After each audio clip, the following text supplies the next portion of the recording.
جی نہیں، آپ جس مسجد میں امام ہیں آپ اس محلے کے رہبر ہیں، کم سے کم اس محلے کے، چاہے وہاں مسلمان رہتا ہو، سکھ رہتا ہو، ہندو رہتا ہو، کرسچن رہتا ہو، بدھسٹ رہتا ہو، ایتھیسٹ رہتا ہو، آپ سب کے رہبر حالات پر نظر رکھتا ہوں۔ اور اس کے بعد یورپ، اور اس کے بعد Asia, Australia, New Zealand, Canada, جتنے بر اعظم ہیں، اب وہاں کیا سوچ عام ہو رہی ہے، علماء کی خدمت میں عرض کرنا چاہ رہا ہوں، یہ اللہ کا کرم ہے، میں عربی زبان پر بھی قدرت رکھتا ہوں، انگریزی پر بھی، تو مجھے انگریزی کے چینل میں رات رات بھر دیکھتا رہتا ہوں، کیونکہ یہاں اور امریکہ میں جو وقت کا فرق ہے تو رات میں 3-4 گھنٹے مجھے جاگنا پڑتا ہے، اسی لیے فجر بعد تھوڑا مجھے آرام کرنے کی عادت پڑ گئی، پہلے بالکل نہیں تھی، میں ایک سیکنڈ فجر بعد نہیں کرتا تھا، لیکن اب میں رات میں لیٹسٹ خبریں کبھی آسٹریلیا کے چینل کی، کبھی امریکہ کے چینل کی، کبھی کینیڈا کے چینل کی، کبھی فرانس کے چینل کی، کبھی عرب ممالک کے چینل کی سنتا ہوں کیا ڈیولپمنٹ ہے۔ پورے اطمینان کے ساتھ میں آپ سے کہہ رہا ہوں، انشاءاللہ ثم انشاءاللہ ثم انشاءاللہ اگلے 15-20 25 سال کے اندر پوری زمین کلمہ طیبہ کے نعروں سے گونجے گی۔ عجیب صورتحال ہے، عجیب صورتحال ہے۔ 80 فرانسیسی لڑکیاں اور عورتیں ایک مسجد میں آتی ہیں، امام کے پاس جاتی ہیں اس کے آفس میں، اور وہ کہتی ہیں میں نمائندہ ہوں، دیکھتی لیڈیز ہیں، آج کوئی وقت چاہتی ہیں، اگر آپ کوئی وقت دے دیں تو ہم لوگ آنا چاہتے ہیں۔ تو انہوں نے کہا کہ کس مقصد سے آپ آئیں؟ مسجد دیکھنے کے لیے، کیونکہ یورپ میں اس کا بہت رواج ہے، اور وہاں کے پڑھے لکھے مسلمانوں نے بہت اچھا کیا ہے کہ اپنی مسجدوں کے دروازے غیر مسلم بھائیوں اور بہنوں کے لیے کھول دیے۔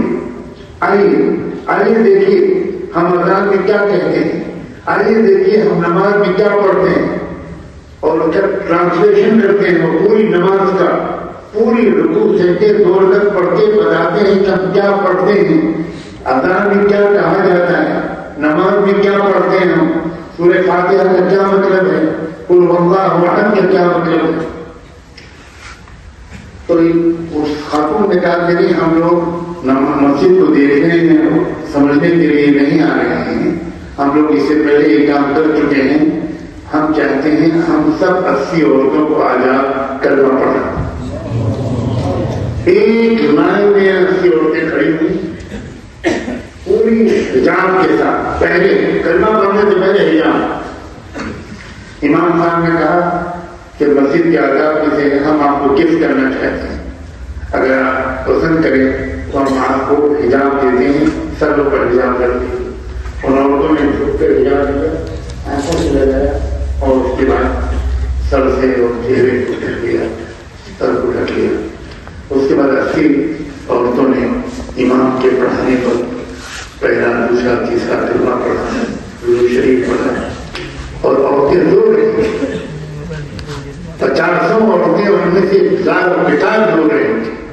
اور اس کے بعد ایک عورت نے مائک پر آ کر کہا تھینک یو ویری مچ امام صاحب، مسٹر امام، بردر امام، تھینک یو ویری مچ، ہم کو آپ نے اتنا کرا دیا، can you please arrange some lady teachers who teaches اسلام، کچھ خواتین کو آپ طے کر سکتے ہیں کیا جو ہمیں اسلام سکھا دیں۔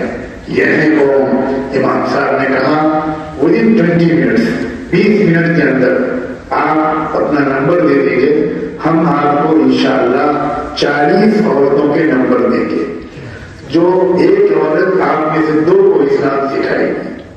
کیا آپ تیار ہیں ماجر کوٹا والی اسٹیٹ؟ کیا آپ کی عورتیں تیار ہیں؟ کیا آپ کی عورتیں اتنا اسلام جانتی ہیں؟ جھوٹ مت بولو، بالکل جھوٹ مت بولیے، انشاءاللہ انشاءاللہ کہہ کر۔ عورتوں کا تو، ہماری گھر کی عورتوں کا تو دعوت سے کوئی تعلق ہی نہیں، ان کا اسلام سے کوئی تعلق ہی نہیں۔ وہ بچے پیدا کریں، وہ کھانا پکائیں، ان کا اس سے کوئی زیادہ آپ نے رشتہ باقی نہیں رکھا۔ یہ غیر اسلامی ہے، میں دوبارہ کہتا ہوں یہ غیر اسلامی ہے، میں تیسری بار کہتا ہوں یہ غیر اسلامی۔ ہمارے گھر کے بچے کو ایک داڑھی ہونا چاہیے، ایک نمونہ ہونا چاہیے۔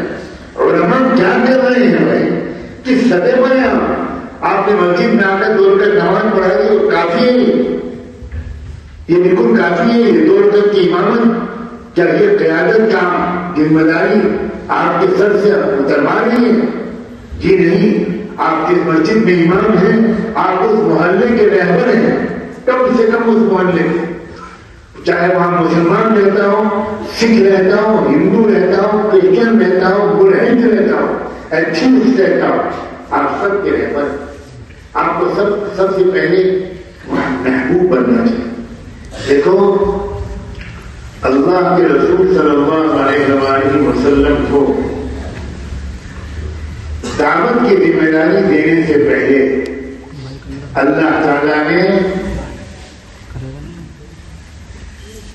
انسانوں کی محبت سے دل کا بھر دیا، پہلے خدمت کے جذبہ دیا، پہلے محبت کا جذبہ دیا، ڈائریکٹ نبی نہیں بنایا۔ پہلے آپ کی شہرت مکے میں کس اعتبار سے ہوئی؟ آپ خدمت گزار ہیں، آپ مہمان نواز ہیں، آپ بوجھ اٹھا لیتے ہیں، بوڑھی عورت جا کر تک پہنچا دیتے ہیں، آپ بے روزگار کو روزگار کروا دیتے ہیں۔ اللہ اکبر،